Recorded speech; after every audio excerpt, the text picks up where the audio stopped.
Bonjour.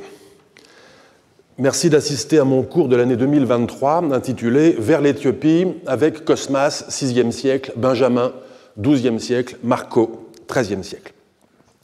Je présente mes excuses à celles et ceux qui ont été trompés par les indications très changeantes au cours des derniers mois au sujet de l'intitulé de ce cours. Ces changements, sur lesquels je ne reviens pas, ont été causés par des raisons d'abord géopolitiques, sur lesquelles je ne reviens pas non plus, puis par des raisons liées au développement de ma propre recherche. Cela ne m'interdit évidemment pas de vous signaler que mon cours de l'année dernière a été publié avec le titre « Les masques et la mosquée ». Il est paru, comme vous le voyez, sous deux couvertures différentes afin de répliquer dès l'entrée en matière l'expérience que j'ai décrite dans ce cours de l'an dernier d'une double appartenance religieuse de la cour royale, d'un aspect social dual du royaume et enfin d'une ambiguïté géographique de sa capitale, à la fois centre politique et seuil géographique, une ambiguïté qui justifiait l'hypothèse de localisation que j'ai proposée dans ce même cours. Cette année, nous changeons donc de région et de période. Je m'intéresse à trois individus ayant voyagé et qui nous ont laissé des récits de leur voyage. Le byzantin Cosmas, le navarrais Benjamin, le vénitien Marco. Trois auteurs dont les récits s'interceptent autour de la corne de l'Afrique que les trois voyageurs ont frôlé ou disent avoir frôlé, l'un au VIe, l'autre au XIIe, le dernier au XIIIe siècle, et à propos de laquelle ils nous transmettent quelque chose qu'ils ont appris ou cru apprendre. J'examinerai les ressources de leurs récits respectifs et les potentialités de leurs récits entrecroisés pour éclairer l'histoire de plusieurs sociétés situées entre la côte de l'Érythrée actuelle et le Tigraï, puis entre le Tigraï et les régions centrales de l'Éthiopie moderne. Cosmas sera longtemps seul sur scène avant que je ne fasse entrer Benjamin puis Marco. Cosmas n'était certainement pas le vrai nom de baptême de notre grec. Il s'agit d'un prénom attribué par un copiste du Moyen-Âge sur la foi d'une confusion avec un autre Cosmas. Mais parce que c'est commode, continuons à l'appeler Cosmas. C'est également à une innovation survenue dans le courant de la tradition de copie et de commentaire que Cosmas doit son qualificatif grec indicopleustes, littéralement navigateur de l'Inde. Cosmas Indicopleustes était citoyen de l'Empire romain d'Orient. Il vécut à Alexandrie, en Égypte, au moins durant la dernière partie de sa vie, celle durant laquelle il mit le récit de ses voyages par écrit en grec. Cosmas était chrétien, d'une obédience qui est appelée nestorienne et qui présentait une différence doctrinale assez mince avec l'orthodoxie de Constantinople, mince en tout cas par rapport à la christologie monophysite qui était professée à Alexandrie à cette époque, ainsi que dans d'autres régions d'Afrique. Quoi qu'il en soit, c'est en tant que chrétien que Cosmas entreprend, dans son ouvrage auquel il donna le titre de Christianicae Topographia, topographie chrétienne, de livrer une réfutation de la théorie cosmographique des savants alexandrins de son temps, cette théorie selon laquelle, tenez-vous bien, la Terre serait une sphère. Cette théorie était issue de la tradition scientifique aristotélicienne, donc païenne, mais elle était alors de plus en plus acceptée, même parmi les chrétiens. Pour Cosmas, un chrétien qu'on appellerait aujourd'hui fondamentaliste, la Terre était un rectangle plat, comme une table de cuisine. Afin d'en apporter les preuves, Cosmas s'appuie sur deux piliers. D'une part, les Écritures, l'Ancien et le Nouveau Testament, d'autre part, ses propres voyages. Car Cosmas avait été marchand dans le courant de sa vie, une activité que, sur le tard, il jugera comme une complaisance coupable à l'égard des futilités d'ici-bas. Marchand de quoi exactement? Il ne le dit pas de façon explicite, mais il est clair qu'il a acquis, par expérience, d'excellentes informations sur les régions de production et d'échange de l'encens, de l'or et des esclaves, en somme les marchandises habituelles, parce qu'à haute plus-value, du commerce à longue distance. C'est en tout cas en tant que marchand qu'il avait fréquenté la mer Rouge, c'est-à-dire le segment central de la route commerciale entre la Méditerranée orientale et l'océan Indien. Devenu en quelque sorte un marchand repenti, c'est son expérience passée de connaisseur du monde et de ses dangereuses bordures que Cosmas mobilise dans son récit. Il faudra s'en souvenir car tout ce que nous apprenons par Cosmas au sujet de la Corne de l'Afrique, nous l'apprenons parce qu'il conçoit cette région du monde comme étant située pas très loin du bord de la table. Benjamin, fils de Jonas, était un rabbin expert dans la connaissance de la Bible, la Torah, aussi bien que dans la tradition exégétique, c'est-à-dire le Talmud et le Midrash. Né à Tudel, en Navarre, région de la péninsule ibérique qui était passée depuis peu d'un pouvoir musulman à un pouvoir chrétien, c'est en Espagne chrétienne, au retour d'un périple de plusieurs années, qu'il rédige en hébreu, en 1173, son Sefer Massaot, le livre des voyages. Comme les récits du musulman andalou Ibn Jubayr, son contemporain, ou encore celui d'Ibn Battuta, un siècle et demi plus tard, le récit de Benjamin de Tudel doit être compris non comme le compte-rendu fidèle d'un voyage, mais comme une forme voyagée de la description. Parce que le monde a pour essence d'être voyageable, c'est une caractéristique de la conscience médiévale du monde, le récit de voyage devient, que le voyage ait eu lieu ou pas, la forme par excellence de la mise en récit du monde. Et c'est bien dans cette perspective qu'il faut interroger les petits accommodements que pratiquent les voyageurs médiévaux avec la géographie réelle ou vécue. Pour les voyageurs et géographes musulmans, l'extension de l'islam implique la commensurabilité de toutes les parties du monde. Pour Benjamin, ce monde voyageable est la carte dépliée sur laquelle s'est dispersée la diaspora juive. Dès lors, le récit que fait Benjamin de la diaspora n'en est que l'inventaire. Non pas un récit de voyage qui devrait être jugé selon sa véracité, mais un tableau qui demande à l'être selon sa complétude. Peut-être même y avait-il urgence à dresser l'inventaire de la diaspora juive alors que la multiplication des pogroms dans la chrétienté latine, à Norwich en 1144, à Würzburg en 1147, à Blois en 1171, au motif imaginaire de meurtres rituels d'enfants chrétiens, et alors que la conquête du Maghreb et d'Al-Andalus par les Almohades, qui massacraient ou convertissaient de force les communautés juives, pouvait laisser craindre la fin des temps.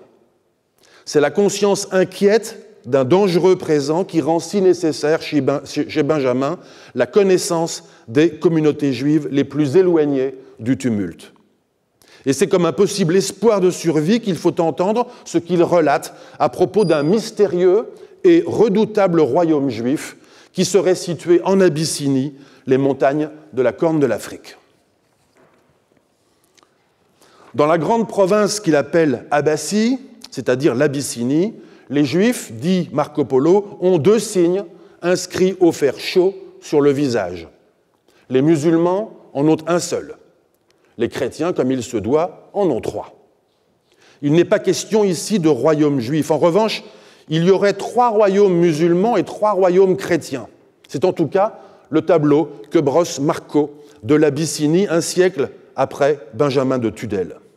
Marco était un membre de la famille Polo, des marchands vénitiens qui s'adonnaient aux grands négoces dans les vastes régions sous domination mongole entre la mer Noire et la Chine.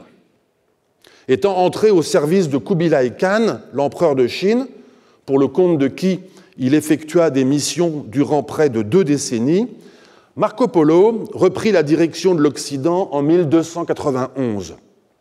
Il embarque à Zaiton, l'actuel Quanzhou, sur une escadre de jonques de mer qui emmène une princesse mongole en Perse.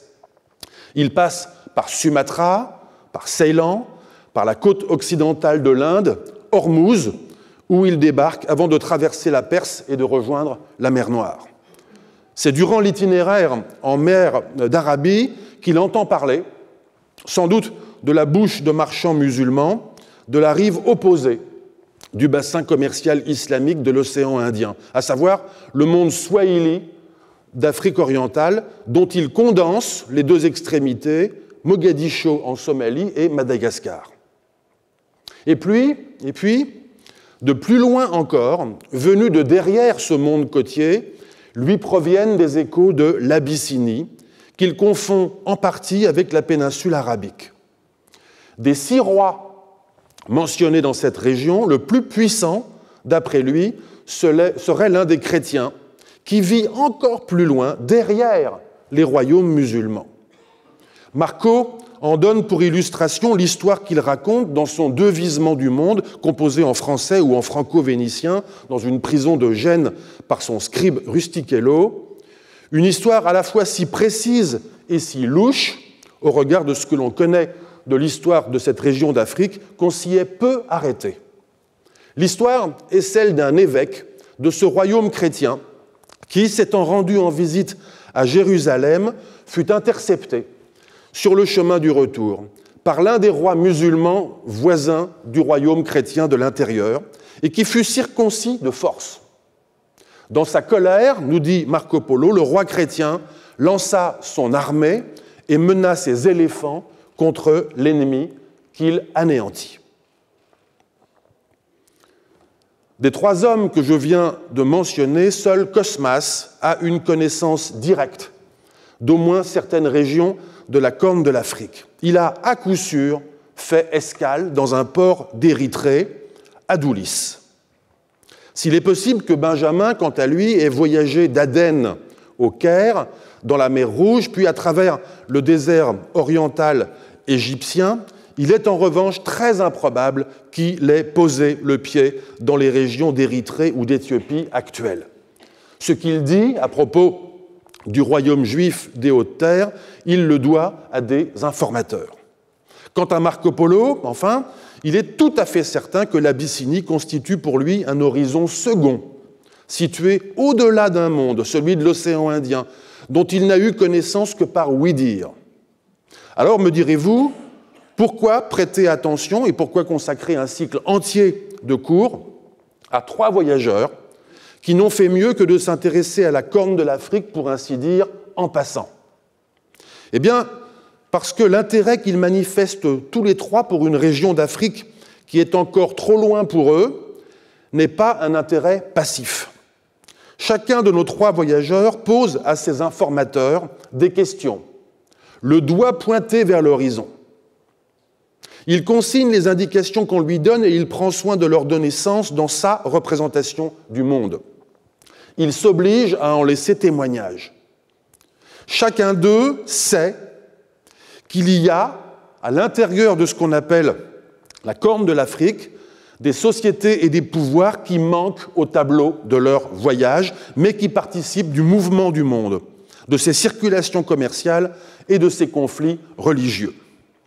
Parce que les récits de Cosmas, Benjamin, Marco sont là pour étancher leur frustration, ce qu'ils nous transmettent est précieux et requiert par conséquent notre attention. Je veux dire que chacun des 3 mérite d'être réécouté avec l'attention que mérite tout interlocuteur, qu'il ait raison ou tort, que ses souvenirs soient justes et ses informations fondées, qu'il emploie un terme dans le même sens que nous ou pas.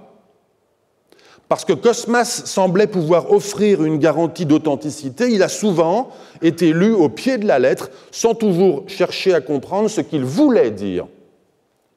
Parce que Marco n'offrait pas cette garantie au sujet de l'Afrique, pour lui, lointaine périphérie d'un monde centré sur la Chine, on a souvent négligé de lire avec attention le chapitre qu'il consacre à l'Abyssinie.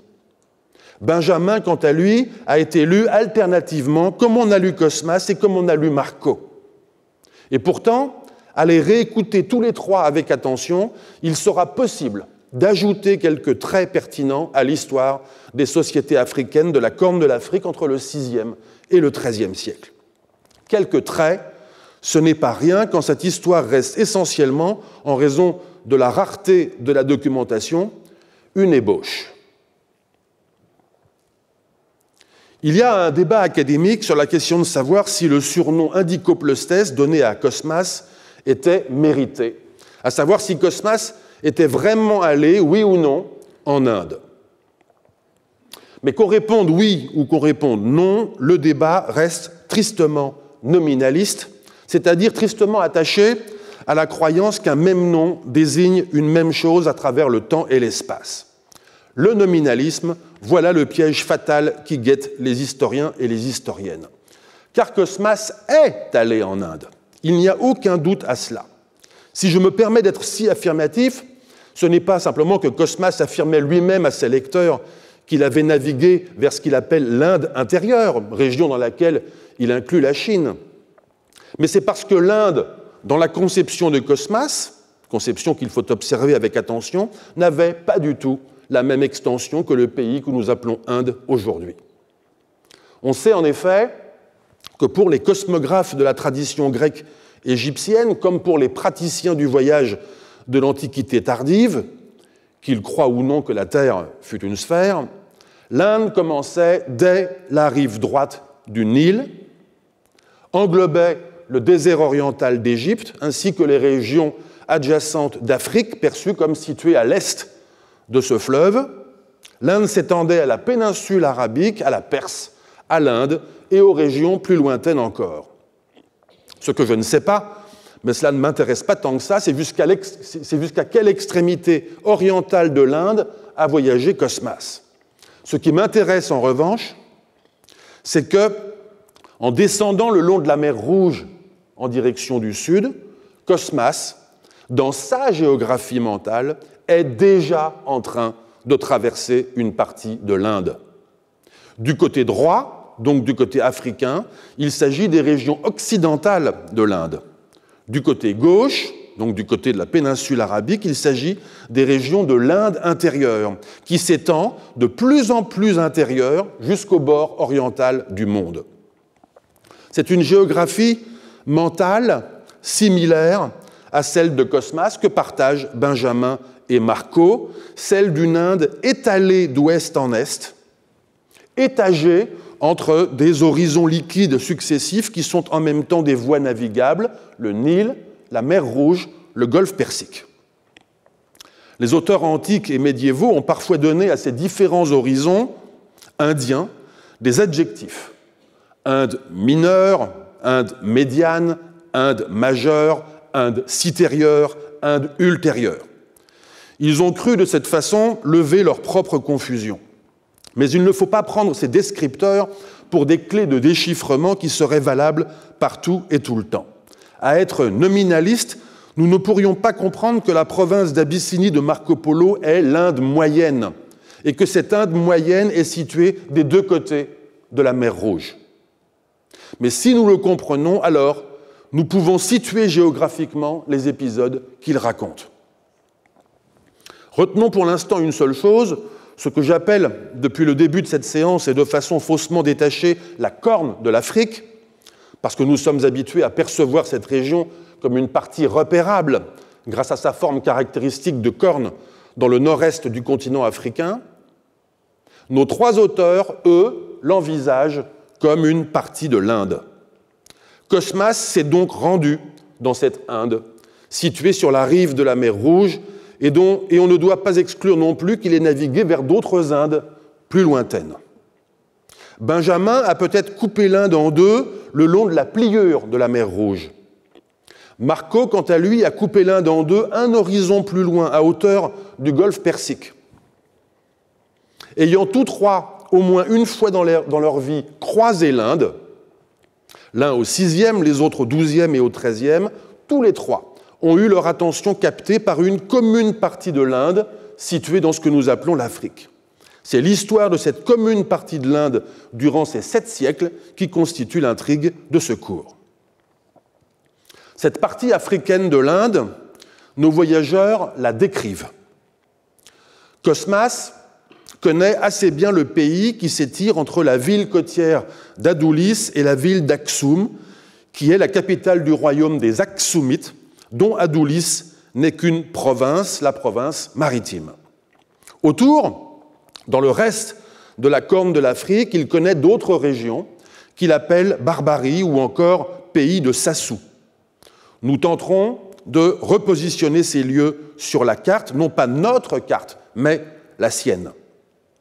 Benjamin et Marco, eux, emploient un même mot, Abash chez le premier, Abassi chez le second, pour désigner une région géographique correspondant plus ou moins à la corne de l'Afrique, ou peut-être plus précisément les hautes terres de la corne de l'Afrique. Chez l'un comme chez l'autre, qui voyagent tous deux à travers des régions du monde islamique, le mot est un emprunt à l'arabe Habash, Habasha, Ahabish, qui a donné Abyssinie, Abyssin au singulier et au pluriel en français. L'arabe l'avait emprunté lui-même au sabéen, langue d'Arabie du Sud dans laquelle Habashat désigne depuis au moins le 1er siècle avant notre ère des gens d'en face, du côté africain de la mer Rouge. Quels gens précisément, ce n'est pas tout à fait clair. Si les Aksumites furent en effet appelés Habashat par leurs voisins yéménites, on ne sait pas si cette appellation leur était réservée, ou bien si elle s'appliquait à d'autres sociétés de la Corne. Quoi qu'il en soit, et même si elle s'appliquait à d'autres sociétés de la Corne, quoi qu'il en soit, et même s'il est attesté plus tardivement dans la documentation africaine, il est probable que le mot Habasha était un mot d'origine éthiopienne. Au IVe siècle de notre ère, il figure en tout cas dans le vocabulaire ethnonymique des Aksumites, comme en témoignent plusieurs inscriptions royales en langue gaise, la langue d'Aksum, inscriptions gravées dans la pierre. Mais à nouveau, il n'est pas facile de savoir ce qu'a désigné précisément Habasha en gaise de l'Antiquité. Car les rois d'Aksum, qui exposent leurs titres dans les inscriptions dont je viens de parler, sont non seulement rois d'Aksum, mais également rois d'autres formations politiques, ainsi que de plusieurs ensembles ethniques, dont les Habashas. Au minimum, il semble néanmoins que le terme Habasha désignait, dans la langue gaise antique, une ethnicité englobant les Aksumites, mais ne se limitant pas à eux, et qui, inversement, ne s'étendait certainement pas à toutes les sociétés de la région, qui sont désignées par d'autres noms dans les inscriptions.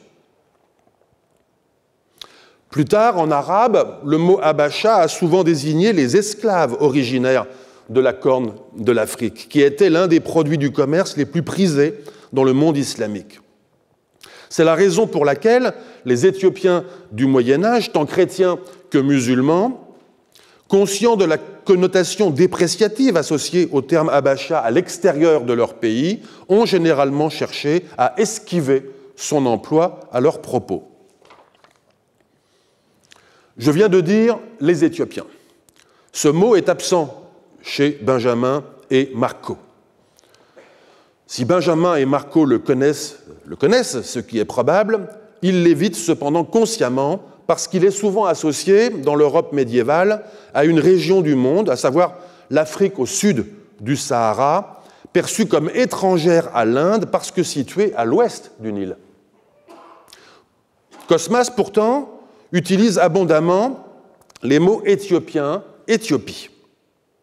La raison en est que l'Afrique subsaharienne ne fait pas partie de sa géographie mentale et que l'Éthiopie est pour lui un pays situé du côté droit quand on navigue vers le sud dans la mer Rouge.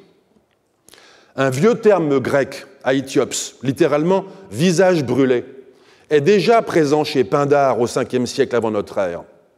Le géonyme Aïthiopia et l'ethnonyme Aïthiopis sont déjà d'un emploi courant chez Hérodote un siècle plus tard.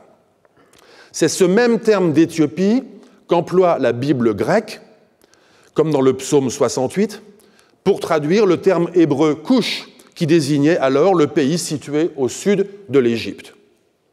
Le mot Éthiopie pourrait donc se prêter à un usage extensif et changeant. Et cela a d'ailleurs été le cas dans l'Antiquité et au Moyen Âge. Mais dans la géographie mentale de Cosmas, le mot possède des significations relativement précises, en tout cas individualisables.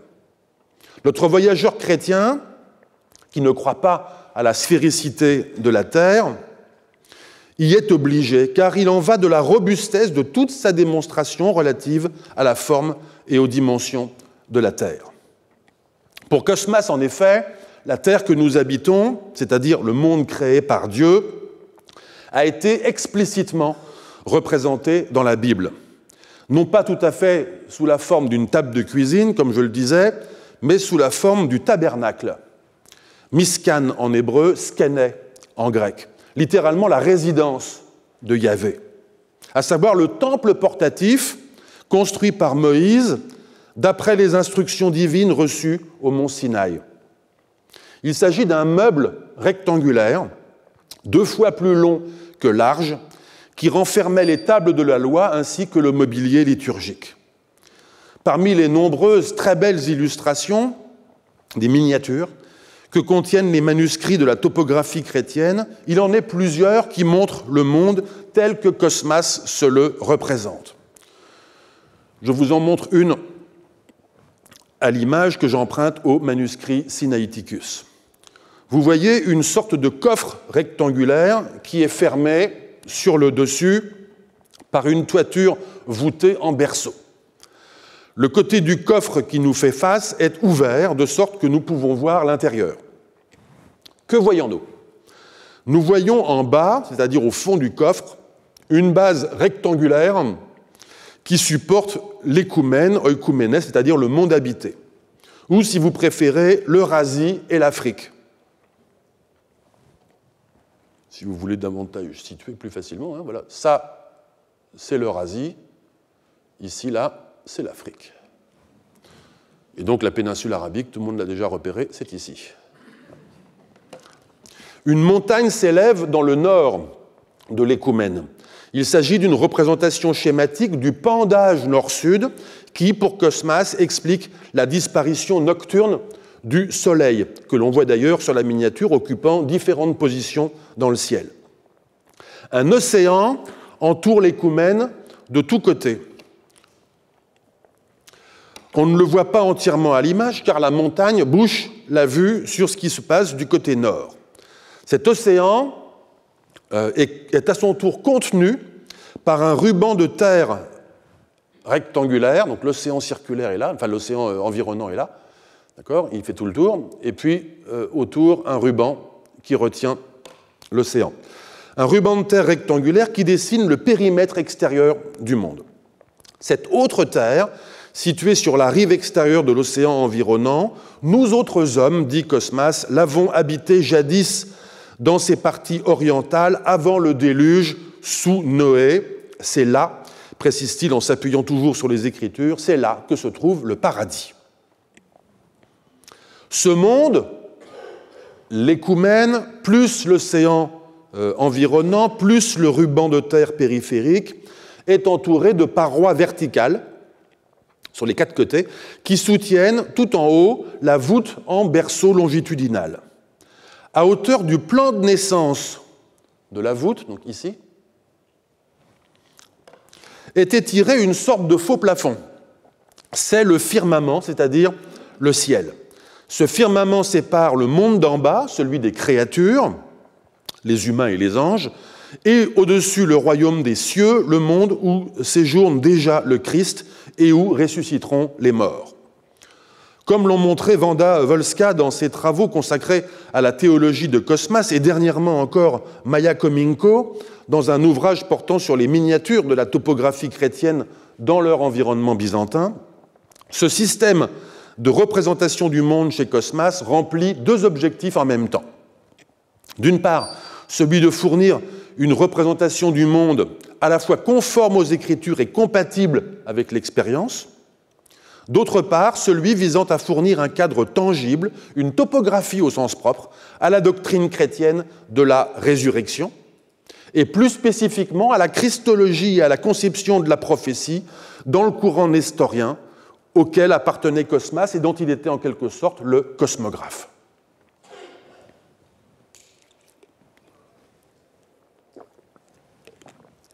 Cette représentation a une vertu cosmographique, je viens de le dire, une vertu de représentation du monde tel que Cosmas pense qu'il est, mais pas une vertu proprement géographique. Ce qu'il faut regarder ici, c'est la relation de l'écoumène avec l'océan, la relation de la terre habitée avec le firmament et les cieux. Ce ne sont pas les relations entre les différentes parties de l'écoumène. Pour comprendre que cette carte ne nous dit pas tout, je vais prendre un exemple. Regardez les 4 golfes que je matérialise par des flèches bleues sur la miniature de Cosmas. La mer Caspienne au nord, la Méditerranée à l'ouest, la mer Rouge et le golfe Persique au sud-est. Pour Cosmas, il s'agit des 4 mers qui sont en connexion avec l'océan environnant. Pour celles et ceux qui seraient troublés par le fait que la mer Caspienne est représentée comme une mer ouverte, alors que la vraie mer Caspienne est une mer fermée, je rappelle que nous parlons de la géographie mentale de Cosmas. Sur cette image, je le disais, seule compte la disposition relative de ces mers par rapport à l'écoumène, non pas leur dimension ou leur distance les unes par rapport aux autres. Pour se faire une idée du monde voyageable que Cosmas, qui croyait pourtant que la Terre était plate, avait parcouru quand il était marchand, il faut recourir à une autre carte qui n'a malheureusement sans doute jamais accompagné le texte. Je suis donc obligé de la créer artificiellement, c'est celle que je vous montre à l'image. Parce que Cosmas se livre à des estimations de mesure de l'écoumène en suivant les orientations cardinales, je me suis basé sur un planisphère obtenu grâce à la projection de Mercator, qui conserve mal les distances et les surfaces, surtout dans les hautes latitudes, ce qui est le cas ici puisque nous sommes entièrement dans l'hémisphère nord, mais dont les directions sont fidèlement conservées. De cette projection planisphérique, j'ai extrait un rectangle que j'ai entouré d'un océan en bleu pâle. C'est aussi simple que cela. À présent, pour bien faire, il faudrait incliner la carte de quelques degrés pour réduire les surfaces de l'Asie et de l'Afrique que Cosmas ne pouvait pas se figurer. Il faudrait étirer la carte en latitude pour arriver à faire de la Caspienne un golfe ayant une embouchure sur l'océan. Et il faudrait enfin la distordre de façon assez sérieuse pour arriver à donner la même importance aux 4 mers considérées comme des golfes. Nous obtiendrions alors une représentation visuelle acceptable de la géographie mentale de Cosmas que nous pourrions superposer à son écoumène. J'en viens à la question de l'Éthiopie. Dans un passage de sa topographie chrétienne, Cosmas livre à ses lecteurs son estimation de la taille de l'écoumène, dont il veut prouver que les proportions sont les mêmes que celles du tabernacle. Il vient dans son texte d'additionner les distances depuis la Chine, qu'il appelle Tsinista ou Tsinitsa, probablement d'après le persan ou le syriaque, à l'extrême est, jusqu'au pays des Gaulois et des Ibères, à l'extrême ouest, obtenant un total plus ou moins égal à 400 jours de marche. Il se livre à présent à un calcul semblable concernant la distance du nord au sud, d'un bord à l'autre. Attention, c'est là que les connaissances directes de l'auteur sont mobilisées. Je le cite dans la traduction de Wanda Wolska-Konus, que j'utiliserai systématiquement, sauf indication contraire.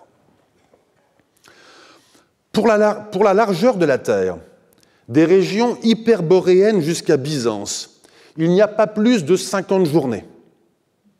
De Byzance à Alexandrie, il y a encore 50 journées. D'Alexandrie aux cataractes, il parle des cataractes du Nil qui sont à hauteur d'Assouan, dans le sud de l'Égypte, 30 journées. Des cataractes à Aksum, 30 autres. D'Aksum aux extrémités de l'Éthiopie, c'est-à-dire jusqu'au pays de l'encens, qui est nommé Barbarie, et qui, longeant l'océan, se trouve non pas proche, mais loin de Sassou, ultime contrée des Éthiopiens, il y a 40 journées plus ou moins, de sorte que l'ensemble fait 200 journées. Fin de citation. 200 journées en largeur, c'est-à-dire 2 fois moins que les 400 journées nécessaires pour parcourir l'écoumène dans toute sa longueur. Pour Cosmas, le calcul des distances prouve que les proportions de la Terre sont bien les mêmes que celles qu'indique la Bible. Certains ou certaines me feront peut-être remarquer que la ligne nord-sud que tire Cosmas d'un bord à l'autre de la Terre est une ligne un peu brisée, pas franchement droite. Je réponds que l'important est l'exercice mental auquel se livre Cosmas, consistant à tirer une ligne nord-sud dans sa géographie. Or, si on laisse de côté le fait que sa géographie n'est pas la nôtre, on est obligé d'admirer l'effort d'abstraction que représente cette ligne nord-sud, qui ne retrace en effet pas une expérience.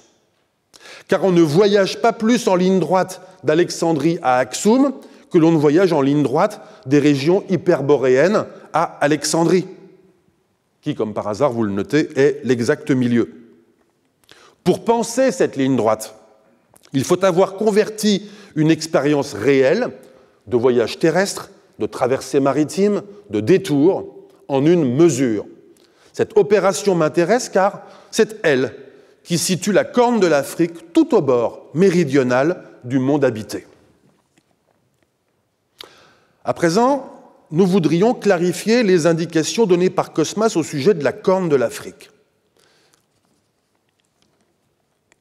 Pour cela, je vais avoir besoin d'une autre carte que j'extrais cette fois de Google Earth parce qu'elle va nous permettre de positionner des lieux précis.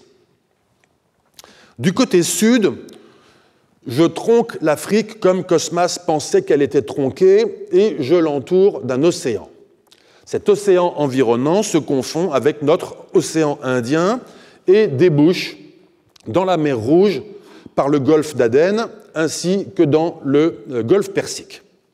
Là-bas à l'est, vous apercevez l'Inde actuelle. Nous sommes sur la bordure sud du tabernacle. Cosmas a connu ces contrées. Il nous parle d'Axoum et des régions d'où provient l'encens pour nous montrer qu'il sait de quoi il parle. Une phrase pourtant, prononcée tout à l'heure, paraît à première vue un peu embrouillée. Je la cite à nouveau.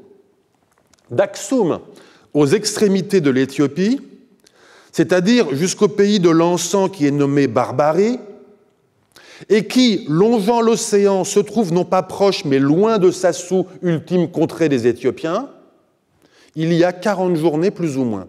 Fin de citation. Aksum est facile à localiser, la ville qui fut la capitale du royaume des Aksumites et qui présente d'exceptionnels vestiges archéologiques dont on reparlera, porte toujours ce nom aujourd'hui. Elle est située dans l'extrême nord de l'Éthiopie actuelle, dans la province du Tigray, à quelques dizaines de kilomètres de la frontière du pays voisin, l'Érythrée, qui occupe la zone côtière. La barbarie de Cosmas, quant à elle, ne doit pas trop nous effaroucher. Rien de barbare, même si nous sommes au bord du monde. Ce toponyme a survécu jusqu'à aujourd'hui dans le nom de la ville de Berbera, dans le golfe d'Aden, en actuel Somaliland. Barbarie et pays de l'encens sont synonymes pour Cosmas. L'encens étant une résine aromatique qui est tirée d'un arbuste appartenant au genre Boswellia, qui pousse de façon naturelle dans les régions de basse terre de la Corne de l'Afrique, on peut raisonnablement admettre que le nom de Barbarie s'appliquait pour Cosmas à la partie véritablement cornue de la Corne de l'Afrique, à savoir le Somaliland et le nord de la Somalie. Cela est confirmé par un autre passage que je cite. Ce pays de l'encens est situé aux extrémités de l'Éthiopie, il s'étend vers l'intérieur des terres, mais plus loin, il est bordé par l'océan. Cela fait sens avec les mesures réalisées tout à l'heure par Cosmas. Les 40 journées entre Aksum et l'extrémité méridionale de la Terre comprennent toute la traversée de la Corne jusqu'à un point de la Barbarie qui, pour Cosmas, est situé au bord de l'océan environnant, donc sur une plage. Au-delà de la Barbarie, nous dit-il, il n'y a plus que l'océan, il n'y a plus que ce qu'on nomme Zingion. Il est possible que Zingion soit pour Cosmas le nom de l'océan de ce côté sud, mais ce nom s'inscrit dans une tradition grecque établie depuis au moins un demi-millénaire et attestée par exemple dans le périple de la mer Érythrée au 1er siècle de notre ère.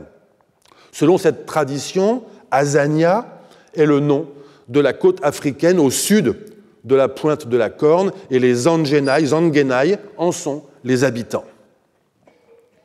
Bien qu'il suggère que certains marchands de son époque se rendent aux Zingion, Cosmas estime quant à lui que l'océan est, je cite, « interdit à la navigation à cause de la multitude des courants, des vapeurs qui s'exhalent et obscurcissent les rayons du soleil, et aussi parce que les distances sont trop grandes. » Fin de citation.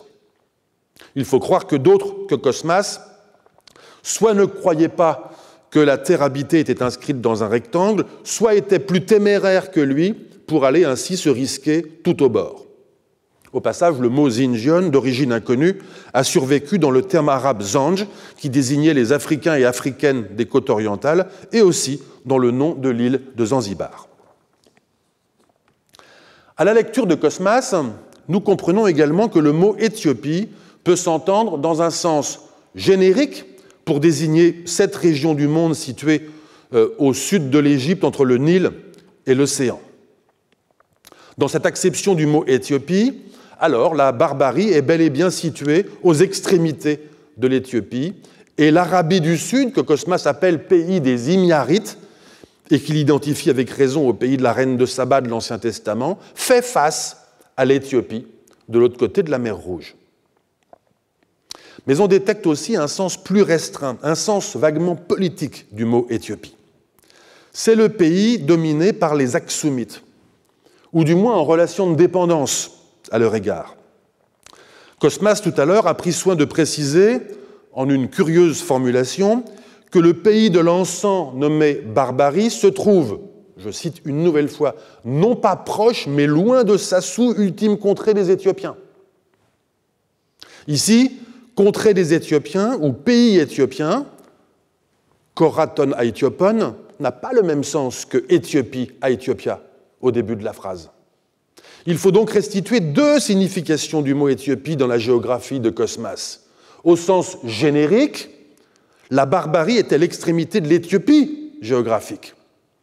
Mais la dernière contrée de l'Éthiopie au sens politique, c'est le pays de Sassou, qui, nous dit Cosmas, n'est pas du tout au même endroit que la barbarie. Si cette distinction a son importance, c'est parce que du pays de Sassou provient, nous dit Cosmas, un produit précieux autre que l'encens, à savoir l'or. On s'y intéressera de plus près dans une autre excursion de ce cours. Pour l'instant, c'est l'usage du mot Éthiopie que nous explorons. Le mot éthiopien, même s'il s'agit d'un mot emprunté au grec, a été très tôt utilisé par les Aksumites. Un roi du nom de Ezana, au IVe siècle, nous est connu par plusieurs inscriptions gravées dans la pierre et trouvées à Aksum même. La pierre que vous voyez à l'image est une dalle de granit haute de 2,50 m pour une épaisseur d'une vingtaine de centimètres. Ces deux faces sont couvertes d'écriture. Il s'agit de 3 textes, ou plutôt de 3 fois le même texte, mais dans des langues ou systèmes d'écriture différents. Une des faces, celle de gauche, qui est très érodée, comporte 2 versions du texte, toutes 2 en guèze, encore qu'avec des variantes. Celle du haut est écrite en caractère sud-arabique et incorpore des mots sabéens. Pour cette raison, certains spécialistes disent qu'elle est écrite en pseudo-sabéen. Celle du bas est du guèze écrit en caractère éthiopique. Je précise que j'emploie les mots sud-arabique et éthiopique uniquement pour désigner des systèmes d'écriture. L'autre face, à droite, beaucoup plus facile à déchiffrer parce que moins abîmée, comporte le même texte, mais en langue et en graphie grecque. À l'attention des quelques spécialistes dans la salle, je précise qu'il s'agit des inscriptions 185 et 270 du recueil des inscriptions de l'Éthiopie. Le texte, en 2 langues et 3 graphies, nous relate une campagne militaire victorieuse de Ezana, Malik Aksum en pseudo-sabéen, Negus Aksum en guèze écrit en éthiopique, Basileus Aksumiton, roi des Aksumites, en grec. Mais la titulature, la liste des titres d'Ezana, ne s'arrête pas là. Parmi les peuples dont Ezana est roi, il y a les Abachats, que la version en grec traduit par Aethiopon, éthiopien. Tout étranger présent à Aksum et qui lisait le grec, et le grec était au IVe siècle la langue véhiculaire du commerce entre la Méditerranée orientale et l'océan Indien, tout étranger présent à Aksum et qui lisait le grec, donc, ne pouvait être surpris de rencontrer dans cette inscription, et dans d'autres du roi Ezana, un mot familier, remployé par des Africains pour désigner une population de la région dont il faisait partie. Le visiteur hellénophone ne pouvait donc pas être surpris, mais nous, oui. Car on ne doit pas minimiser l'effet de validation que créait cet usage auprès des étrangers, confirmant que c'était bien là, et pas ailleurs, qu'était située l'Éthiopie. Dans l'usage politique que fait Cosmas du mot Éthiopie, on peut peut-être entendre l'écho de cet emprunt. Un emprunt encore plus profondément installé 2 siècles plus tard. Nous le rencontrerons en effet dans une inscription d'Aksum du VIe siècle en langue gaise, ce qui indique que le terme grec s'est foncièrement transplanté dans le vocabulaire ethnonymique des Aksumites. Quelle que soit l'ethnicité qui était désignée du nom d'Éthiopie à Aksum dans l'Antiquité, quelles que soient les intentions de ceux qui ont utilisé le nom d'Éthiopie à Aksum dans l'Antiquité, l'usage de ce nom n'a pas survécu à la fin du royaume d'Aksum vers le 7e siècle. La raison en est peut-être que la société chrétienne du Haut-Plateau, s'étant retrouvée privée de ses liens politiques et commerciaux avec la mer Rouge, le mot Éthiopie avait perdu son efficacité auprès de partenaires naguère hellénophones, à présent arabophones. Il est également possible que la disparition du mot Éthiopie ne soit qu'apparente, due à la rareté de la documentation entre le 7e et le 13e siècle. Pour autant qu'on sache, les rois de la dynastie des Zagoué, qui règnent au Tigraï et dans les régions plus méridionales au XIe, XIIe et XIIIe siècle, se disent eux-mêmes, dans quelques chartes royales qui ont été préservées, rois du Begwena. On doit à Marie-Laure Dora, que je salue, de l'avoir établi de façon, à mon avis, décisive. Et le premier roi de la dynastie suivante, celle des Salomoniens, qui émerge à la fin du XIIIe siècle dans une région encore plus méridionale, est dit par une source extérieure roi de l'Amara. Le mot Éthiopie n'est donc a priori plus employé. Il est vrai cependant que les noms Begwena et Amara sont peut-être les noms de domaines royaux, ceux desquels les souverains en question tiraient leur légitimité, pas forcément le nom des populations sur lesquelles ils règnent. Il y a donc peut-être une distinction à faire entre Begwena et Éthiopie, entre Amara et Éthiopie, comme il y avait une distinction à faire entre Aksumite et Éthiopie dans l'Antiquité. Mais le fait est qu'on n'en sait rien. Par ailleurs, si le nom Éthiopie existait dans ce premier Moyen-Âge, désignait-il la même population que dans l'Antiquité? On n'en sait rien non plus. On sait en revanche que le nom Éthiopie revient dans l'usage des souverains et des clercs du royaume salomonien à partir du XIVe siècle et devient le nom du pays jusqu'à l'époque contemporaine. Que faire alors de cette série d'observations? Je ne sais pas très bien. Le mot Éthiopie a-t-il fait l'objet 2 fois d'un remploi ou bien a-t-il été utilisé continuellement en étant attesté que de façon discontinue? C'est un problème. Par ailleurs, qu'il ait été employé de façon continue ou discontinue, quel changement de sens a-t-il connu? À quelle géographie changeante s'est-il appliqué au cours du temps? C'est encore un problème. Ce qui paraît à peu près assuré, en revanche, c'est que ce qui rend l'usage du mot Éthiopie possible et utile, c'est que ce terme est présent à plusieurs reprises dans la Bible grecque, tant dans l'Ancien Testament que dans le Nouveau. Bible grecque dont on sait qu'elle a servi de matrice à la traduction de la Bible en gaèse, la langue d'Aksum qui est restée jusqu'à aujourd'hui la langue liturgique de l'Église chrétienne d'Éthiopie. Je veux dire de celles et ceux qui se sont désignés du nom d'Éthiopiens. Se méfier des noms, c'est ne pas craindre de se laisser dérouter par l'incertitude, car je suis obligé d'admettre que je ne sais pas très bien, et vous non plus, ce qu'est l'Éthiopie. Celle de Cosmas, chez qui la notion désigne une population plus large que la formation politique d'Aksum, est peut-être la même Éthiopie que celle des souverains d'Aksum. Mais à quelle société et jusqu'où s'étendait-elle, cette Éthiopie? Je ne sais pas.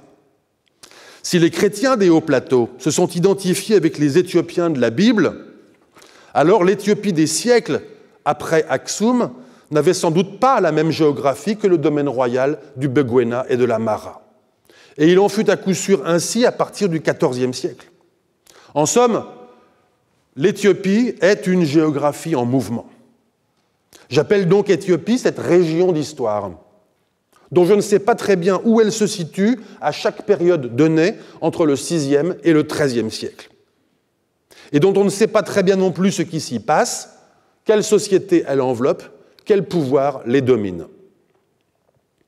Cette région d'histoire, je choisis de l'explorer pour ce qu'elle est, un paysage géographique et social, un paysage documentaire et historiographique.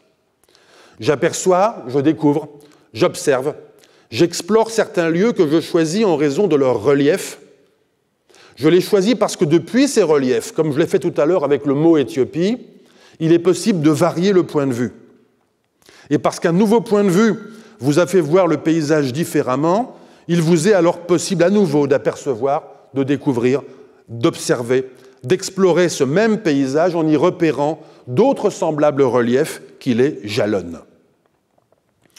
Vous l'avez compris, je viens d'énoncer en cours de route ma méthode. Cette méthode n'est autre, en somme, que celle que les archéologues appellent une prospection. À la différence d'une expédition, qu'elle soit militaire ou scientifique, la prospection institue comme principe la régularité de la marche. Il faut être méthodique et patient, pas fulgurant. À la différence d'une randonnée, l'effort de la prospection ne vaut que par ce qu'elle trouve. Mais elle trouve toujours. Car revenir bredouille de découverte, ce qui arrive souvent, ce n'est déjà pas rien. Cela revient à établir ce qui manque dans le paysage. Découvrir, c'est parfois trouver sous la broussaille les vestiges d'un site jamais vu avant nous. Mais plus souvent, découvrir, c'est redécouvrir. C'est revisiter un site naguère signalé par un prédécesseur pour le documenter différemment. Car découvrir n'est jamais tout à fait accidentel. Prospecter, c'est provoquer la découverte. S'obliger à revisiter le connu pour seulement alors s'obliger au détour, par curiosité, par acquis de conscience ou par jeu. Comme dans toute prospection, je serai donc obligé d'alterner des marches exploratoires et des détours que j'espère fertiles. Je ne vous cache pas qu'il y aura quelques pentes un peu raides. Si par manque d'endurance, vous ne pouvez pas suivre, vous attendrez en bas et je repasserai vous chercher.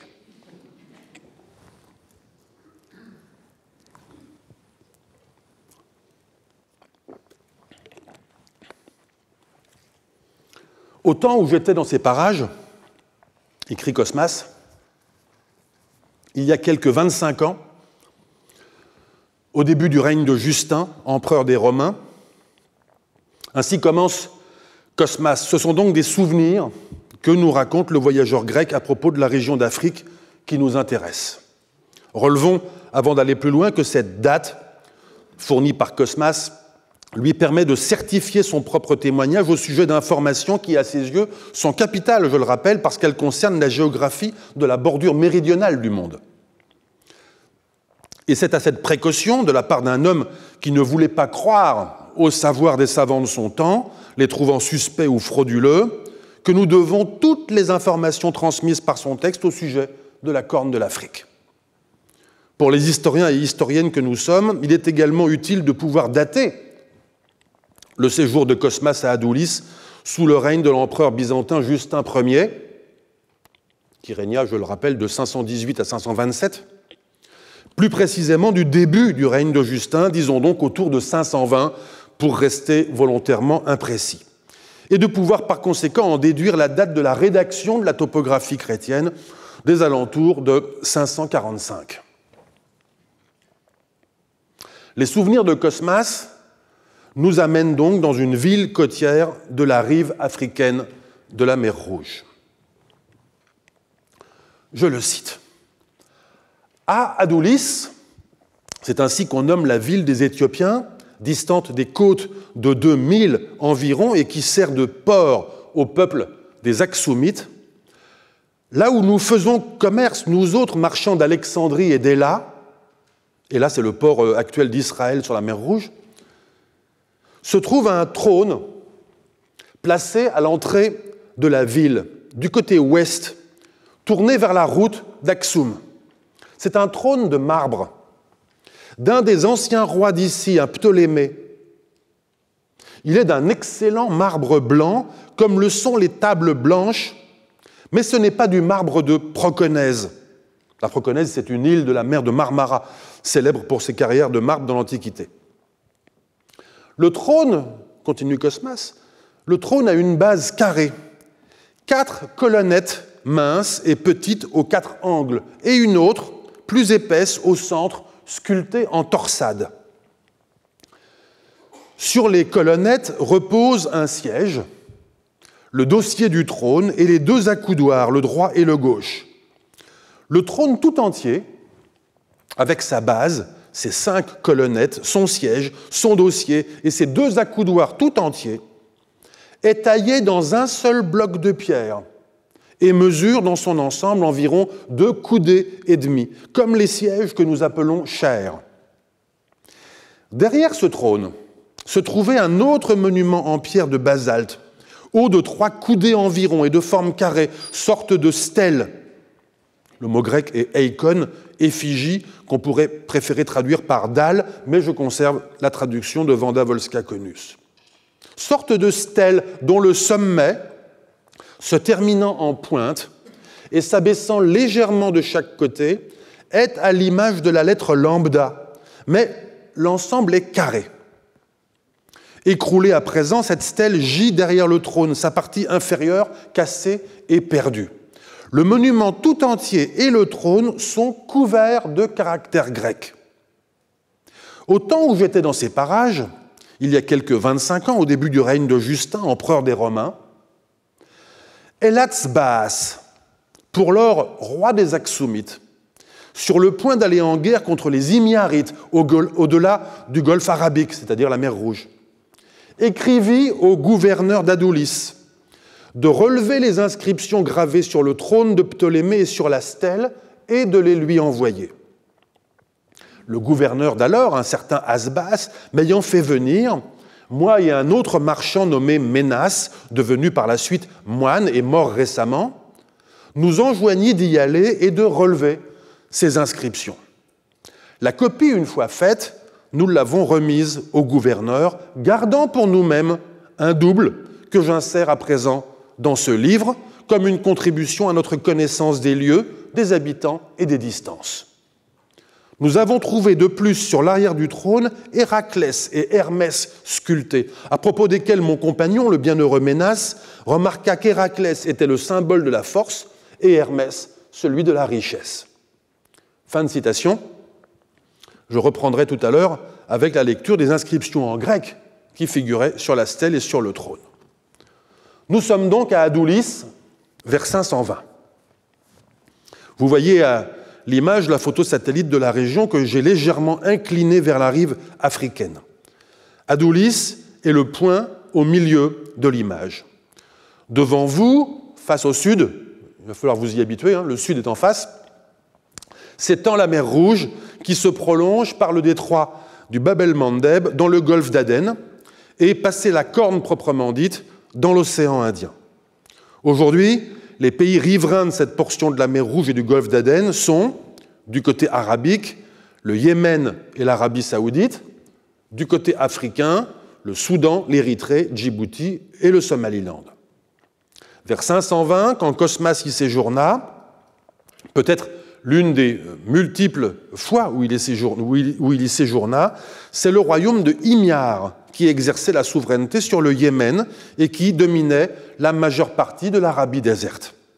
Du côté opposé, la puissance hégémonique était le peuple des Aksumites, Aksumiton ethnus dans la langue grecque de Cosmas, dont nous venons d'apprendre qu'Adulis était leur port, l'Hyménée, terme qu'il faut comprendre comme désignant l'entrepôt commercial situé quelques kilomètres à l'intérieur des terres et qui est distinct du mouillage proprement dit où les navires jetaient l'ancre. Dans ce cas, Cosmas aurait employé le mot grec ormos. C'est sans doute parce qu'Adulis appartient aux Aksumites qu'Adulis peut encore être désigné comme ville des Éthiopiens, selon l'expression qu'emploie également Cosmas. En ce temps-là, nous dit Cosmas, le roi des Aksumites, Basileus Ton Aksumiton, s'apprêtait à envahir son voisin d'outre-mer.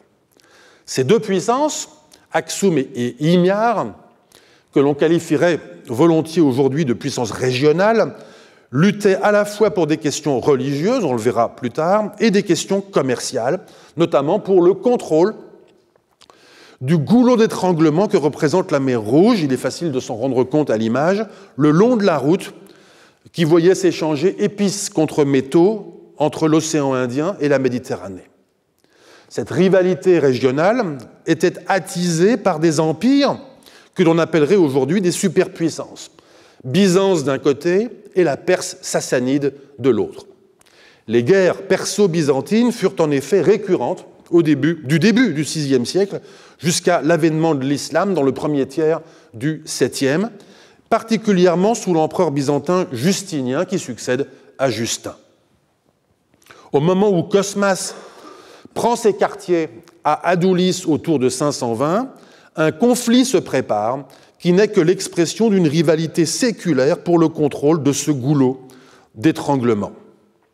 Moins d'un siècle après le passage de Cosmas à Adulis, la prédication de Muhammad aura lancé l'islam à la conquête de ces régions centrales, la péninsule arabique et la mer Rouge, et des provinces orientales et occidentales du monde, établissant les fondations d'un empire puis d'un dominion économique.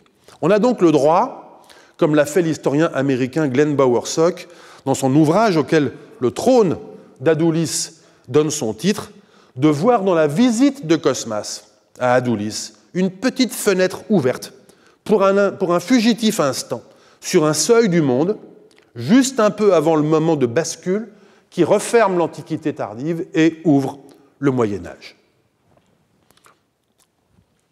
Approchons-nous. Adulis est situé à 1500 km du golfe de Suez en partant vers le sud, toujours en face de vous. D'Adulis, le détroit du Bab el-Mandeb n'est plus qu'à 500 km. Dans cette portion méridionale de la mer Rouge, la distance d'une rive à l'autre est la plus grande, 360 km. Mais en réalité, le chenal, la partie navigable, est beaucoup plus étroit que n'importe où ailleurs en mer Rouge, resserré par deux ensembles d'îles et de hauts fonds qui se font face, les îles Kharasan du côté saoudien, les îles Dahlak du côté érythréen. Ces mêmes îles Dahlak forment un bouchon. Oui, ben, vous le voyez, forment un bouchon qui protège l'entrée dans le golfe de Zula. Attendez, il y a vraiment... Bon. Le zoom que j'effectue à présent dans la photo satellite va vous permettre d'apprécier encore mieux la situation privilégiée d'Adulis à l'intérieur de ce golfe, sur la rive occidentale, au débouché d'un cours d'eau que vous commencez à voir apparaître.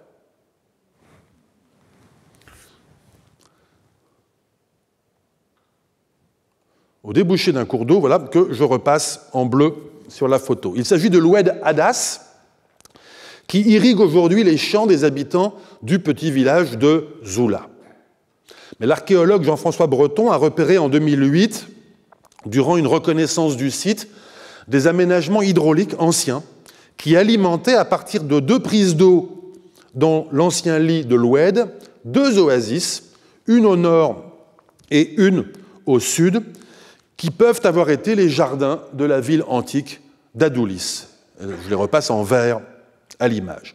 Le site archéologique, quant à lui, est assez bien marqué dans le paysage sous la forme d'un tertre archéologique d'une quarantaine d'hectares. Mais il est encore trop tôt pour s'y rendre. Profitant de l'altitude à laquelle nous nous trouvons, je dois d'abord dézoomer afin d'attirer votre attention sur un aspect crucial de la géographie, la relation entre Adulis et Aksum, que je positionne sur la photo satellite que vous avez à présent sous les yeux. Rappelez-vous, au dire de Cosmas, Adulis est la ville des Éthiopiens qui sert de port au peuple des Aksumites. Il nous faut donc nous faire une petite idée de ce que cela signifie. Aksum, comme vous le voyez, est situé en Éthiopie actuelle, plus précisément dans la province du Tigray. À vol d'oiseau, la distance entre Adulis et Aksum est d'environ 160 km. Dans mes cours des années précédentes, j'ai souvent utilisé la distance à vol d'oiseau comme approximation de la distance parcourue au sol. Le calcul de cette dernière nécessitant un léger correctif, généralement de l'ordre de la décimale. Au Sahara ou au Sahel, 100 km à vol d'oiseau veulent dire 110 ou 120 km parcourus au sol. Mais l'histoire n'est pas du tout la même dans la région d'Afrique dont nous parlons à présent. Regardez en bas à droite de l'image le profil du dénivelé correspondant au trajet en ligne droite entre Adulis et Aksum. Je l'extrais avec un outil disponible sur Google Earth Pro. Vous voyez que, passé la plaine côtière, donc ici, large d'une dizaine de kilomètres seulement, le relief s'élève brutalement par pics successifs pour atteindre, à une distance de seulement 40 ou 50 kilomètres d'Adulis, des sommets qui pointent aux alentours de 2500 mètres. Puis le dénivelé s'adoucit légèrement, formant une plaine autour de 1500 mètres d'altitude, avant de remonter par ressaut jusqu'à 2200 mètres, altitude à laquelle se trouve Aksum. Ce profil de dénivelé ne correspond évidemment pas à celui d'une route qui tracerait son chemin tout droit à travers le paysage. Une telle route n'existe pas. Je disais que la ligne droite, dans d'autres environnements, par exemple au Sahara ou au Sahel, peut parfois être une bonne approximation de la route optimale. Ce n'est pas une option envisageable entre Adulis et Aksum. D'Adulis, en effet, si nous devions partir en prospection en tirant tout droit vers le sud ou le sud-ouest en direction d'Aksum, je rappelle que le haut de l'image est donc le sud ou le sud-ouest, nous buterions tout de suite, au bout de 3 heures de marche, sur le piémont de l'escarpement. Quiconque a une petite expérience des plateaux de la Corne de l'Afrique sait que ce mur, pratiquement infranchissable, constitue une limite rigoureuse des espaces naturels et anthropiques, ainsi qu'une contrainte majeure le long des voies de circulation. Pour franchir cet escarpement, il faut emprunter les passes, véritables verrous qui, au cours des siècles, n'ont cessé de commander l'accès d'un milieu à un autre, d'une province à une autre, parfois d'un terroir à un autre. Emprunter ces passes implique souvent de très longs détours. On ne sait pas exactement où passait la route antique d'Adulis à Aksum, mais il n'est pas inutile de regarder ce que font les routes actuelles, que j'incruste à présent sur l'image. Je ne suis pas en train de dire que les routes actuelles suivent toujours fidèlement les routes anciennes. Néanmoins, en l'absence d'infrastructures telles que des ponts et des tunnels, les routes actuelles ont quand même tendance à suivre les tracés optimum, c'est-à-dire ceux qui empruntent les passes et qui suivent les dénivelés les plus doux, quitte à être beaucoup plus longs. Or, il n'y a pas beaucoup d'autres moyens de se rendre d'Adulis à Aksum aujourd'hui que de suivre l'itinéraire que je vous montre à présent. Il commence par longer le pied de l'escarpement vers l'ouest sur au moins 60 km, avant de serpenter à travers la montagne pour effacer 2000 mètres de dénivelé, puis d'emprunter au choix 2 routes de crête qui dessinent de grands arcs en direction d'Aksum.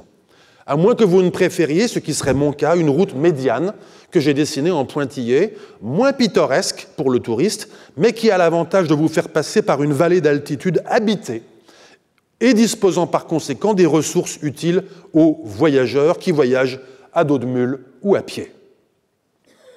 L'itinéraire le plus court en distance, aujourd'hui, entre Adulis et Aksum, emprunterait l'arc le plus occidental sur ma carte, c'est-à-dire celui de droite. Il représente près de 350 km, c'est-à-dire déjà plus du double de la distance à vol d'oiseau entre les deux villes. un ambassadeur envoyé par Byzance à Axoum vers 532, soit une dizaine d'années après le séjour de Cosmas à Adulis, indique que le trajet entre Adulis et Axoum lui a pris 15 jours. À raison de 25 km par jour et en comptant une seule journée de pause, c'est une durée tout à fait réaliste, conforme aux contraintes de la topographie dont je viens de parler. L'excursion vous aura en outre montré que les deux villes, la ville portuaire et la capitale des Axoumites, sont situées dans des milieux très différents.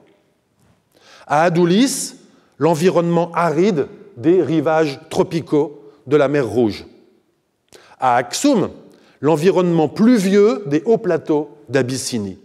Le même ambassadeur, Nonosos, c'est son nom, nous livre à ce sujet une information incompréhensible aux géographes en chambre. Le climat entre Adulis et Axoum, nous dit-il, offre les contrastes extrêmes de l'hiver et de l'été. Alors que durant la première moitié du trajet, je le cite, c'est l'été et le temps sec qui règnent sans discontinuer dans l'air.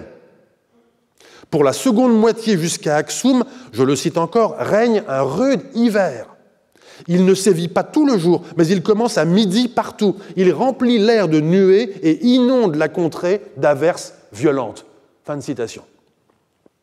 Oui, c'est en effet le climat des mois de juillet et août dans cette région d'Afrique, quand la rude saison des pluies sur les hautes terres est en même temps la saison douce et sèche, quelques centaines de mètres plus loin, dans les escarpements. Nous n'allons pas essayer de retrouver l'itinéraire antique d'Adulis à Axoum. Il faudrait pour cela pouvoir vraiment prospecter sur le terrain. Ce qui m'importe aujourd'hui, c'est le premier segment de cet itinéraire, à savoir celui qui, au sortir d'Adulis, nous fait prendre la direction de l'ouest en longeant l'escarpement. Et c'est d'ailleurs, si vous vous en souvenez bien, ce que dit Cosmas, qui nous indique que les deux monuments qu'il a vus et qu'il a décrits, la stèle et le trône, et dont il a été chargé par le gouverneur axoumite d'Adulis de relever les inscriptions, se trouvent, je cite, à l'entrée de la ville, du côté ouest, tournée vers la route d'Axoum. Cette information, Cosmas a également pris soin de la représenter à l'aide d'une image que je vous montre afin de faire patienter celles et ceux d'entre vous qui ne vont pas résister au petit raidillon qui arrive. La topographie chrétienne de Cosmas comportait en effet un grand nombre de miniatures en couleur. Celles qui nous sont parvenues ne sont pas de la main de Cosmas. Elles ont été redessinées d'après des copies qui n'étaient déjà pas l'original non plus par d'autres copistes, ceux qui ont réalisé les 3 manuscrits complets qui nous sont parvenus. Les données concernant l'histoire du texte et des images de la topographie chrétienne ont été bien établies par la philologue et résistante polonaise devenue française Wanda Wolska-Konus, auteure de l'édition critique de référence en grec avec traduction en français. L'un des 3 manuscrits connus a été réalisé à Constantinople au IXe siècle. Il est conservé à la Bibliothèque Vaticane à Rome. Un autre, probablement réalisé au mont Athos en Grèce au XIe siècle, est conservé à la Bibliothèque Medicea Laurentiana à Florence. Le 3e, peut-être réalisé en Cappadoce, lui aussi au XIe siècle, est conservé au couvent Sainte-Catherine dans la péninsule du Sinaï en Égypte. De même que les textes des 3 manuscrits présentent inévitablement des variantes, les illustrations présentent elles aussi des différences, comme vous pouvez le voir avec la miniature qui, dans les 3 manuscrits, accompagne la partie du texte de Cosmas qui concerne Adulis. Ces variantes, entre les versions du texte et des images, sont évidemment dues aux différents copistes qui sont intervenus au cours du temps. Je remercie au passage Guillaume Lebailly, bibliothécaire de la Bibliothèque byzantine du Collège de France, de m'avoir signalé l'existence d'une copie digitalisée d'un microfilm, malheureusement en noir et blanc, du manuscrit Sinaiticus, en bas à droite de la slide, sur le site internet de la Bibliothèque du Congrès américain. J'emprunte les 2 autres images à l'ouvrage de Maya Kominko qui est signalé sur la diapo. À l'instar de la démarche philologique, qui s'appuie sur les similitudes et les variantes entre les versions d'un texte afin de reconstituer les états du texte qui ont servi de base dans le passé aux différents copistes, ce qu'on appelle une édition critique, Wanda Wolska-Konus s'est livrée, dans son édition critique du texte de la topographie chrétienne, à une sorte d'édition critique parallèle des images et des légendes qui les accompagnent. Au sujet de cette image particulière, celle qui concerne Adulis, elle a par exemple souligné que le copiste de la miniature, auteur de la miniature du manuscrit Laurentianus, donc en haut à droite, avait cru à tort que le personnage de gauche était une statue du roi Ptolémée debout sur la stèle, alors qu'il était, dans le manuscrit original, l'un des personnages évoluant à l'arrière-plan des monuments, comme on peut le voir sur la miniature tirée du Vaticanus à gauche, où le personnage en question a les mêmes caractéristiques que les autres personnages qui sont derrière le trône. Toujours en comparant les versions 2 à 2, on voit également que la miniature d'origine comportait probablement 4 personnages évoluant à l'arrière-plan. 4 personnages qu'ont bien reproduit les copistes des manuscrits Vaticanus et Sinaiticus, mais pas celui du Laurentianus. Pour ces raisons et pour d'autres, Wanda Wolska-Konus pense, et à mon avis avec raison, que la miniature du manuscrit Vaticanus est la plus proche de l'original. Bien qu'il n'y ait pas de relation nécessaire, il se trouve que c'est aussi la plus ancienne des 3, puisque je rappelle qu'elle provient d'un manuscrit réalisé au IXe siècle. J'affiche à présent cette miniature du Vaticanus en très gros plan. On apprécie ainsi beaucoup mieux les 2 monuments décrits par Cosmas. À gauche se trouve la stèle, dont le pied est ébréché et dont le sommet pointu est en forme de lambda, comme indiqué par Cosmas dans son texte. Si c'est Cosmas qui a dessiné lui-même la version originale de cette miniature, alors le monument avait sans doute vraiment cette forme de stèle et non pas la forme de dalle que j'ai proposée. Mais on peut penser que c'est un illustrateur, et non pas Cosmas, qui a réalisé les miniatures dans l'œuvre originale, un illustrateur qui a pu imposer sa propre perception du monument en question. Dans ce cas, le monument vu par Cosmas peut fort bien avoir été une dalle rectangulaire, forme qui me paraît plus susceptible de recevoir un texte gravé que ce monument longiligne. En tout cas, la forme du monument sur cette image est ce qui a surdéterminé la traduction en grec, du grec eikon par stèle dans le texte français. À droite se trouve le trône sculpté en pierre, dont le siège et les accoudoirs reposent sur 4 colonnettes aux angles et au centre sur une colonne torse, ce qui est conforme à la description de Cosmas. On voit mieux les personnages à l'arrière-plan, de même que les petites vignettes le long du bord gauche de la miniature qui figurent des bâtiments. On voit aussi qu'il y a du texte en plusieurs endroits de l'image. Pour aller plus loin dans l'image, il faut à présent se référer au dessin qu'en a réalisé Wanda Wolska-Konus, qu'elle appelle une maquette. Je la superpose à la miniature du manuscrit. Pour cela, j'ai dû modifier le format et les mettre à la même échelle.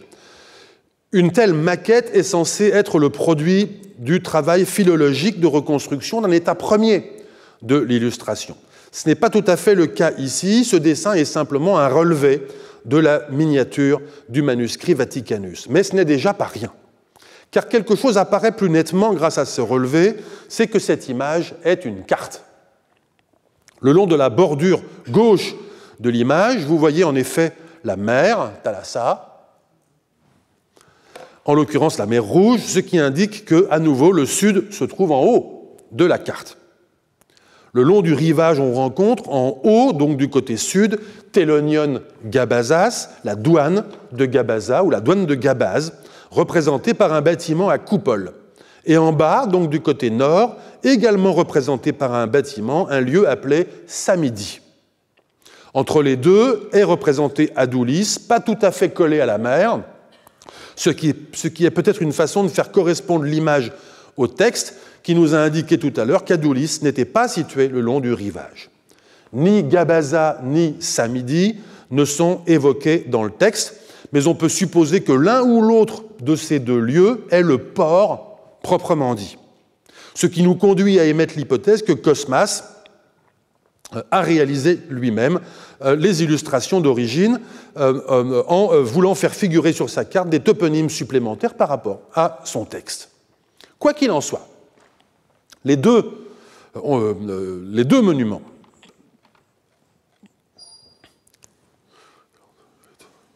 on voit que les deux monuments, la stèle et le trône, sont figurés à droite d'Adulis, c'est-à-dire du côté ouest. Cela doit être vu comme une indication visuelle, elle aussi conforme au texte, de même que l'est la représentation en haut à droite de l'image, c'est-à-dire au sud-ouest d'Adulis, d'Axum, Axomé dans la légende grecque. Quant aux 4 personnages situés au second plan par rapport au monument, 3 tiennent des lances à la main. L'un d'eux, celui de gauche, tient dans l'autre main ce qui semble être un bouclier. On peut être tenté de voir en eux des gardes armés en faction à l'entrée de la ville, près des monuments, au point de départ de la route d'Axum. Il est d'ailleurs significatif que, dans un autre passage de son récit, Cosmas nous dise que c'est là, précisément devant le trône, que l'on exécutait les condamnés à mort. Quant au personnage de droite, qui s'éloigne vers le sud-ouest, portant sur l'épaule ce qui ressemble à un baluchon, s'il existait un moyen de l'identifier tout en levant nos éventuels doutes sur la nature cartographique de cette miniature, il faudrait tout simplement lire la légende située au-dessus du cadre. À gauche, Odos apagousa apo aduleos eus Axumen, chemin menant d'Adulis à Axum. À droite, au-dessus de notre colporteur anonyme, Aethiopes Petzeuantes, Éthiopien en train de marcher.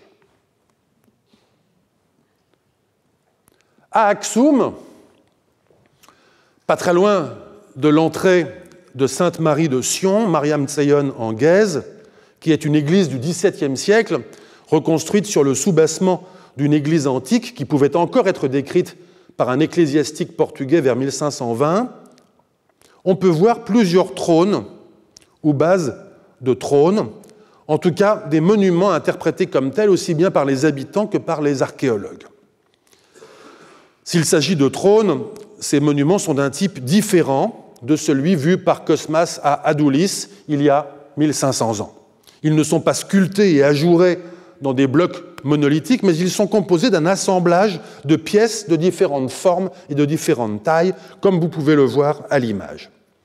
S'il s'agit de bases de trônes, alors on ne sait pas à quoi ressemblaient les trônes qui venaient s'y poser. Quoi qu'il en soit, même s'il s'agit de trônes ou de bases de trônes antiques, il est délicat de savoir à quoi servaient ces monuments. Peut-être faisaient-ils authentiquement partie des rituels profanes de la royauté axoumite, comme l'a suggéré Marie-Laure de Rat. À coup sûr, en tout cas, ils ont été déplacés au cours des siècles post-axoumites et ont fait l'objet de divers usages et interprétations. Ils ont notamment joué un rôle dans la cérémonie du sacre de plusieurs rois de la dynastie salomonienne. Puisque le caractère monolithique du trône d'Adulis semble être un fait discriminant, il était taillé, nous a dit Cosmas, dans un seul bloc de pierre. Parlons monolithisme.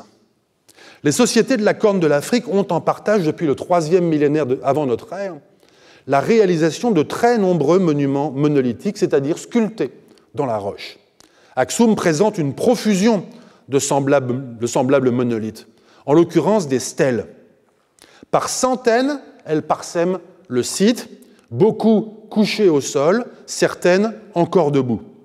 La plupart sont des blocs à taille humaine, ou un peu plus grands, simplement équarris. Quelques-unes sont des monuments de section carrée, comme des obélisques, entièrement sculptés à l'image de très hautes maisons à étages, à l'instar de l'extraordinaire monument de plus de 32 mètres, qu'est la stèle 1 d'Axum, que vous voyez à l'image, gisant aujourd'hui au sol, brisé en plusieurs morceaux. Cette stèle et plusieurs autres de moindre gabarit qui s'élèvent aujourd'hui au centre de la ville moderne d'Aksum, au pied de la montagne tabulaire de Bieta-Giorgis, maison de Saint-Georges, ont été érigées au-dessus de structures hypogées qui étaient sans doute des caveaux sépulcraux, sinon de la maison royale, du moins de très grands personnages d'Aksum. Ces structures, caveaux et stèles, datent des IIIe et IVe siècles de notre ère, comme l'a établi l'archéologue britannique David Philipson dans les années 90. Les structures funéraires ont été pillées depuis longtemps, et ce sont d'ailleurs les tranchées réalisées en sous-œuvre par des pillards à la recherche d'objets précieux qui ont déstabilisé et fait chuter certaines des stèles, peut-être dès le début du 7e siècle, comme l'a montré mon collègue Bertrand Poissonnier.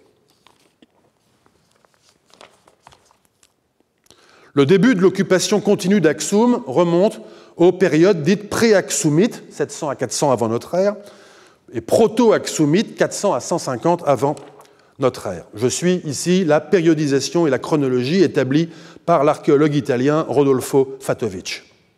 Quant aux vestiges qui définissent la culture aksumite proprement dite et qui permettent par conséquent de caractériser Aksum en tant que centre urbain et politique, ils appartiennent aux 8 siècles et demi, qui s'étirent entre 150 avant notre ère et 700 de notre ère. Plusieurs édifices à fonction profane qui ont été fouillés à Aksum sont de grands complexes qui associent résidences élitaires, dépendances domestiques, zones d'artisanat et d'entreposage. Ces palais, ainsi que les désignent les archéologues et les habitants, ont été construits d'abord, jusqu'au IVe siècle de notre ère, sur la colline de Bieta-Giorgis, ensuite dans la plaine où se trouve l'actuel Aksum. C'est le cas de l'un d'eux, le mieux conservé aujourd'hui, en tout cas le seul restauré et visitable, le palais de Dongur, que vous voyez à l'image, situé à quelques centaines de mètres à l'ouest d'Aksum. Je remercie mon collègue Ilouf Béré de m'avoir trouvé cette photo. Dongur est simplement le nom du lieu-dit. Les habitants préfèrent appeler ce bâtiment palais de la reine de Saba. Ce bâtiment, qui avant sa découverte n'était apparent en surface que sous la forme d'une butte rocailleuse au milieu des champs, a été fouillé dans les années 1960 par l'archéologue Francis Anfray, qui nous a quittés en avril 2022 à l'âge de 96 ans. Anfray avait été membre de la section d'archéologie créée en 1952 auprès de la Bibliothèque nationale d'Éthiopie par un accord de coopération franco-éthiopien à l'initiative de l'empereur Haïlé Sélassié, section dont avait également été membre André Miquel, décédé il y a un mois. Dongur est un complexe bâti quadrangulaire, mesurant une 50aine de mètres de côté. Il est composé d'une 40aine de pièces de taille variable qui encadrent des cours attenantes à un corps de logis central. Outre les palais, on connaît également plusieurs édifices antiques d'Aksum qui étaient des églises. En l'état actuel des connaissances, on n'en connaît pas qui soient antérieures au VIe siècle. Outre les datations directes au carbone 14, plusieurs catégories d'artefacts permettent de dater les occupations aksumites, à commencer par une céramique locale à pâte orange ou rouge et à engobe, dont les types sont bien connus. La céramique importée, notamment quelques amphores à panse côtelée et de la vaisselle en sigillé, qui constituent de très bons fossiles directeurs de relations commerciales avec Byzance. Ou encore des monnaies frappées par les souverains d'Aksum à leur effigie et à leur nom. Ces monnaies sont aujourd'hui bien cataloguées, mais leur chronologie flotte un peu. La raison de ce flottement est qu'une vingtaine de rois ayant frappé monnaie à leur nom nous sont par ailleurs totalement inconnus dans le reste de la documentation, une lacune que ne comblent pas totalement les disciplines ancillaires de la numismatique, à savoir la paléographie, l'analyse stylistique, la métrologie et les analyses physico-chimiques. Aksum a frappé monnaie du dernier tiers du IIIe jusqu'au premier tiers du VIIe siècle. Il s'agit d'un monnayage trimétallique, or, argent, cuivre. Les frappes en or s'interrompant aux alentours de 600. Ce trimétallisme, allié à la stylistique des effigies et à la métrologie, montre que le monnayage aksumite obéit globalement aux évolutions du monnayage byzantin, ce qui constitue à nouveau un indice sûr du rôle qu'entendaient jouer les souverains d'Aksum dans les relations commerciales entre Byzance et l'Orient. Une preuve supplémentaire de ce rôle économique est la répartition des trésors monétaires aksumites, connus à ce jour, qui s'étend depuis Israël jusqu'à la façade occidentale de l'Inde et le Sri Lanka, en passant par le Yémen. Il s'agit ni plus ni moins de la route maritime de l'Inde de Cosmas. Merci.